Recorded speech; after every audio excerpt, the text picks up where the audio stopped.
Hey everyone, welcome back to LeetCode channel.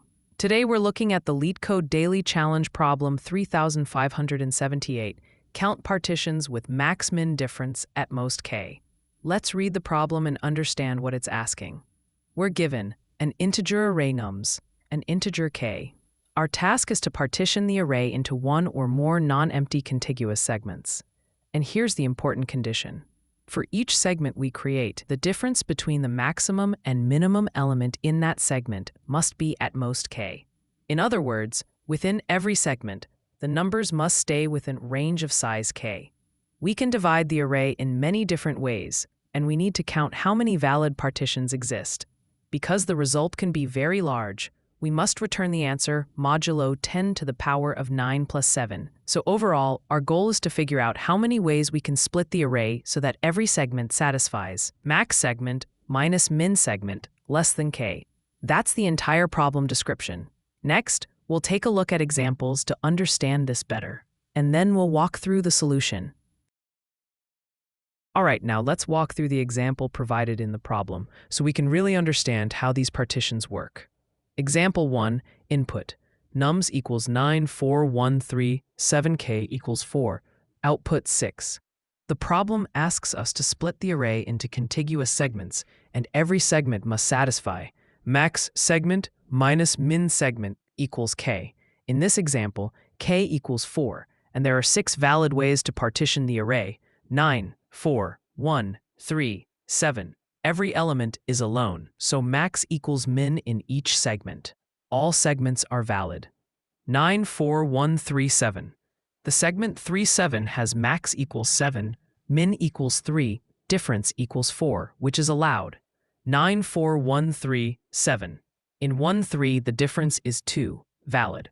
9, 4, 1, 3, 7. In 4, 1, max equals 4, min equals 1, difference equals 3, valid. 9, 4, 1, 3, 7. Both segments satisfy the max-min less than 4 rule.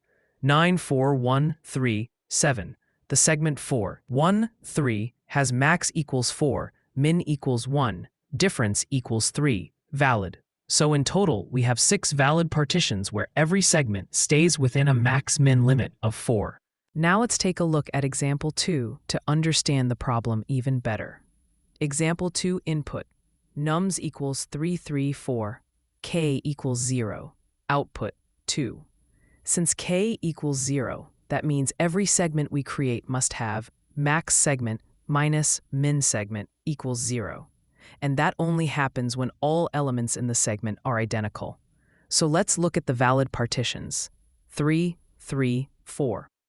Each segment contains just one element. In every segment, max equals min, so difference equals 0. All segments are valid. In the first segment, 3, 3, max equals 3 and min equals 3, difference equals 0. The segment 4 is also valid. These are the only 2 partitions where each segment satisfies the condition that max minus min is less than 0. So the answer is 2. Now we've seen how the rule applies even when k is 0, and next we'll walk through the solution to understand how to compute this efficiently. All right, now let's walk through the Python solution for this problem. So here's what this solution is doing. We start by initializing our dp array, where dpi represents the number of valid partitions using the first I elements of the array. We also use 2 dequeues, one to maintain the maximum values in the window, and one to maintain the minimum values, so we can efficiently check if the current segment is valid based on the max-min difference. We then slide over the array with 2 pointers, a left pointer and a right pointer. As we expand the right pointer, we update our dequeues to keep track of the current segment's max and min. If at any point the difference between the maximum and minimum goes above k, we shift the left pointer until the segment becomes valid again. Throughout this process, we maintain a running sum s that helps us compute the number of valid partitions ending at each position. And we store that into our dp array. Finally, we return dpn, which gives us the total number of valid ways to partition the entire array. This approach is efficient, optimized, and passes all constraints. All right, now let's hit run code.